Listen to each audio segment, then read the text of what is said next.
Good afternoon and welcome to Trillium Earth Skills Friction Fire Masterclass, video number 8,000,002. So today we're going to be working with one of the easier parts to find. It's going to be less picky than your fireboard and your footboard, but what it is going to be is a little bit of a confusing spot for a lot of people because they want to know how to get it set up, because it can be a place for a good margin of error, and that's going to be your bow. Okay, and doesn't have to have this nice little gentle curve to it. That's just kind of optional. Some of the best bows that I've had have been in the shape of an S. Really, what works for me personally is going to be having a stick that's made from green wood. In other words, like living wood, something that's going to have some life still in it, like gathered from a living plant, and so it's going to have a little bit of snap to it. And so if you were to look behind me here, you're going to see that we've got some bush honeysuckle, and that's going to be invasive, and it's going to have a nice gentle curve to it as well. That's a good one to gather, so you can do your ecosystem a favor by doing a little bit of harvesting for your parts.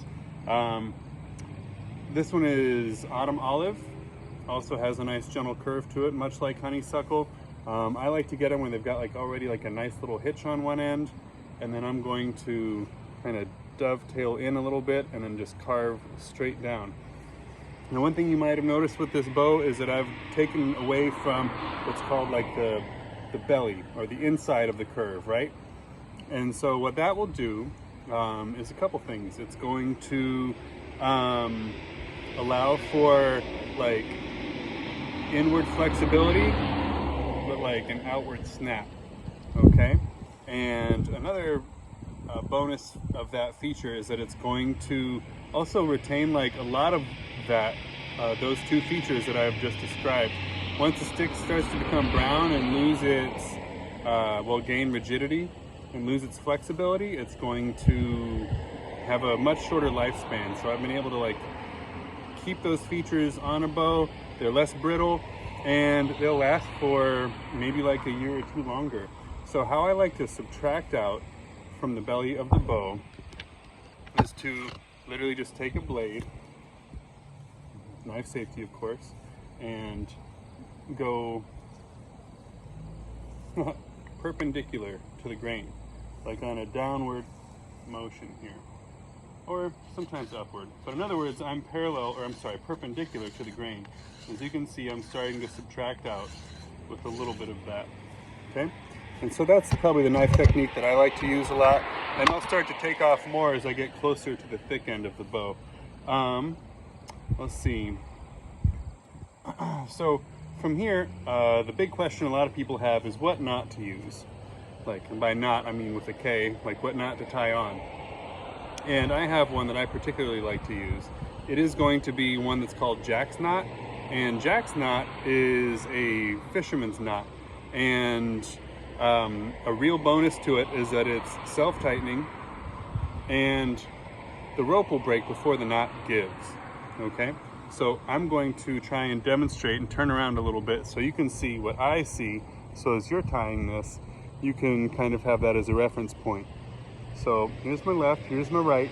Okay, I'm going to have the fixed end in my left, and my securing in my left, and my working end in my right, and I'm going to come around in a counterclockwise motion with the working end to make a little bit of a Q behind the fixed end. Okay, so let's say that if this is a clock, I'm securing it on the 6 o'clock.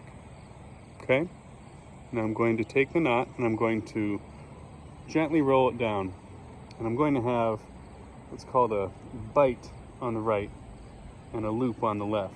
Kind of looks like a little duck nose. And so the more ridiculous idea that I'm having in my brain for it is going to be the easier that I remember it. But bite on the right, loop on the left. Okay, and then I've got my working end here. So this is all secured in my left hand. And what I'm going to do is I'm going to come up with my working end over, let's say, the duck nose, and from behind, and then I'm going to bring it through the eye. Okay? And now I'm going to have the fixed end and the working end both secured in my left hand. I'm going to take the bite on the right and just pull up, okay? And like I said, it's a self-tightening knot, okay? What I'm going to do with that So I'm going to secure it to my already established hitch that's been formed by nature herself. And now I'm going to take my bow and turn it around to the other end, the thicker end. Okay, so let's do this again. Let's do this knot again. So what you're going to want to do is you're going to want to repeat this a couple times. I learned knots really well through repetition, and you probably will too. I get asked to repeat this a number of times, so feel free to back it up as many as you need. Okay, so now what I'm going to do is I'm going to go about maybe like 5 or 6 inches from the end of the bow, and I'm going to start the knot again. But I'm going to take that loop where I have the cue, and I'm going to put that around the stick. Okay, I'm going to maybe have the stick to the right side, grab it at 12 o'clock, gently roll it down. Got my bite on the right and my loop on the left, and it's all secured in my left hand. Got my working end on the right. Come around, come from behind, go back, behind, and over, and through the loop on the left. Okay, now all you have to do now is just like cinching up a necktie, for anyone who likes to get into that kind of thing. There we go. And I just cleared that little ridge that I've carved out. And now all you need to do is find out if your bow is tight enough. And I'm going to show you how to lock your spindle in the next video. Okay, but what you want to do is listen for this sound. Y'all hear that? Let's do that again. Okay, so that's going to be how you find, harvest, process, and tie your bow. Okay, and tomorrow we'll be getting into how to lock your spindle in. Thanks, and happy fire making. See you tomorrow.